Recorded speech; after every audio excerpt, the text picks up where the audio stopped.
Nós, alunos do MBA, do Instituto Federal, gostaríamos de convidar vocês para poder ver um resumo que nós fizemos a respeito de um livro super interessante que foi nos passado durante o curso, que é o Liderança Consciente, do John Mackay.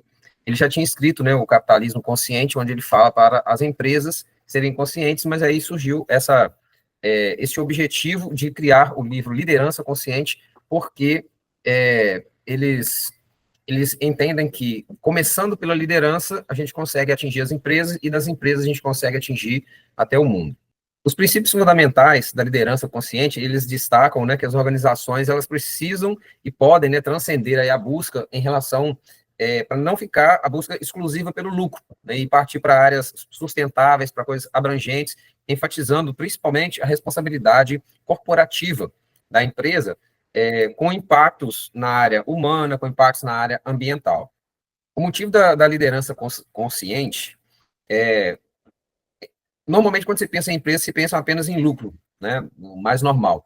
Mas eles enfatizam aqui que isso pode causar crises de reputação da empresa, rotatividade de colaboradores. Tá? Então, ela propõe algo no sentido de alinhar o propósito com a ética e a sustentabilidade, ou seja, nós vamos procurar gerar, além do valor financeiro, né, que são os lucros específicos, gerar também benefícios na área humana e na área ambiental, na área social.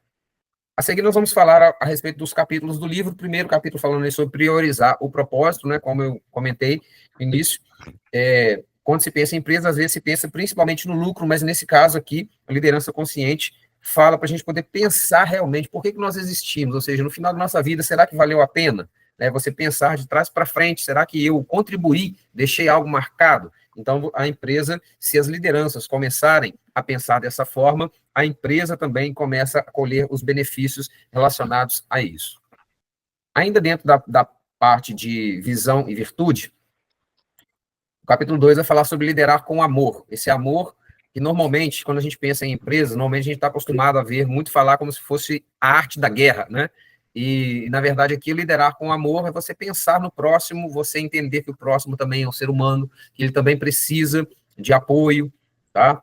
Então, liderança através do amor, a gente consegue também sair todos ganhando, sejam funcionários, sejam clientes, sejam a sociedade. O próximo capítulo vai falar sobre sempre agir com integridade, né? E a integridade aqui não é apenas deixar de mentir, não é apenas só falar a verdade, não roubar, né? É agir realmente com uma coragem de dizer a verdade, de ser coerente com os valores da empresa, fazer o que é certo, mesmo que possa dar trabalho, né? Não enganar, né? Não fazer aquele marketing greenwash, né? Ou seja, fantasiar, parecer que a empresa é bonita, que faz alguma coisa e, na verdade, não está fazendo nada, tá? Então, é um convite que o autor faz para que a gente possa, dentro dessas áreas aí de virtude, né, como eu citei aqui, priorizar os propósitos, liderar com amor e agir com integridade. O autor, então, agora entra na segunda parte do livro, que ele fala sobre mindset e estratégia. E essa segunda parte ele subdivide em 3 capítulos. O primeiro capítulo da segunda parte fala sobre encontrar soluções ganha, ganha, ganha, onde a gente tem um terceiro ganha, além do famoso ganha, ganha, que é um benefício mútuo entre duas partes. Então ele adiciona essa terceira parte que diz respeito aos stakeholders, né? Ou seja, os consumidores, os colaboradores, fornecedores, investidores e a comunidade como um todo. Ele diz que gerenciar o sistema com uma visão ganha, ganha, ganha vai criar uma sinergia positiva e um sucesso a longo prazo. O próximo capítulo, dentro dessa segunda parte, ele fala sobre inovar e criar valor. E ele fala que inovar vai muito além de criar um produto novo. É sobre reinventar a estrutura da empresa, por exemplo, é criar um time autogerido, é incentivar a colaboração, é dar liberdade para que todos da equipe contribuam. E ele diz que empresas que são mais flexíveis e humanas se adaptam melhor às mudanças. E nesse sentido de se adaptar melhor às mudanças, ele vai para o próximo capítulo, que é pensar no longo prazo. Esse capítulo ele mostra que pensar no longo prazo não é só ignorar o presente, né? Ele precisa equilibrar, colher agora, mas sem deixar de plantar para o futuro. E ele dá um exemplo, né? Ele fala que líderes hoje precisam aprender a pensar exponencialmente, entendendo como que pequenas ações de hoje podem gerar impactos imensos amanhã, especialmente no mundo de mudanças rápidas e de incertezas. E ele traz um exemplo de uma executiva islandesa que saiu de grandes empresas porque não achava propósito dentro dessas empresas. Voltou para o seu país de origem. E em 2008, quando o país estava vivenciando uma crise econômica muito grande, ela tinha criado uma empresa de investimento para mulheres, com propósito, com valores, e a empresa dela, perante outras empresas do mesmo setor, foi uma das poucas que prosperou, que continuou apesar da crise, mostrando que pensar no longo prazo faz muita diferença.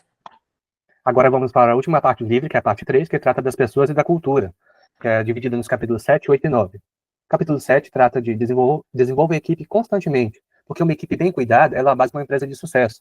Os líderes conscientes contratam com intenção, eles treinam, eles investem, criam uma cultura onde todos crescem junto na empresa.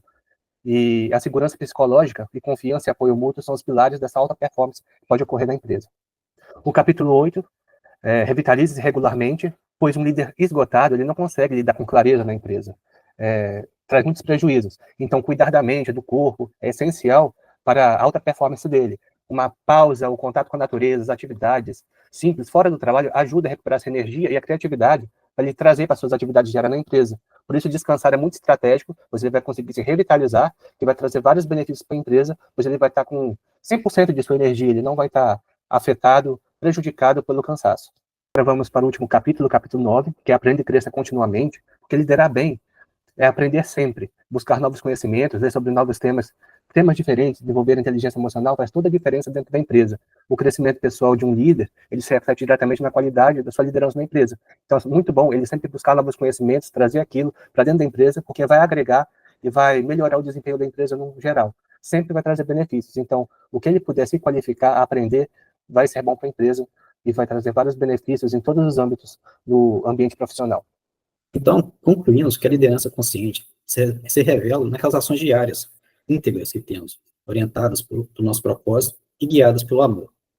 Ao cultivar uma cultura organizacional ética e resiliente, construímos a longo prazo um ambiente criativo voltado por benefícios mútuos.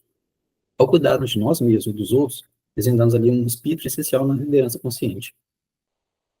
Então, para demonstrar a importância da liderança consciente nas empresas, trouxemos aqui um exemplo, um contra-exemplo, né, de uma ação de uma empresa que não retratou tudo o que a gente apresentou. Como exemplo, a BRF, uma multinacional de alimentos brasileira, que foi condenada a pagar uma multa por danos morais a uma funcionária que perdeu suas filhas gêmeas após entrar em trabalho de parto na portaria da empresa. Apesar dela estar trabalhando e ter pedido ajuda, a sua não lhe deu apoio e ainda pediu para que se retirasse, que estava atrapalhando o processo produtivo da empresa. E com isso veio a óbito as duas crianças que ela estava esperando. Então a gente vê ali a importância dos elementos anteriores que a gente trouxe na cultura da empresa, desde a alta gestão até os níveis mais baixos. Temos aqui um convite para as pessoas lerem esse livro, que é fantástico e muito importante nas lideranças, principalmente, para também levar para as empresas essa mesma cultura e essa integridade, e que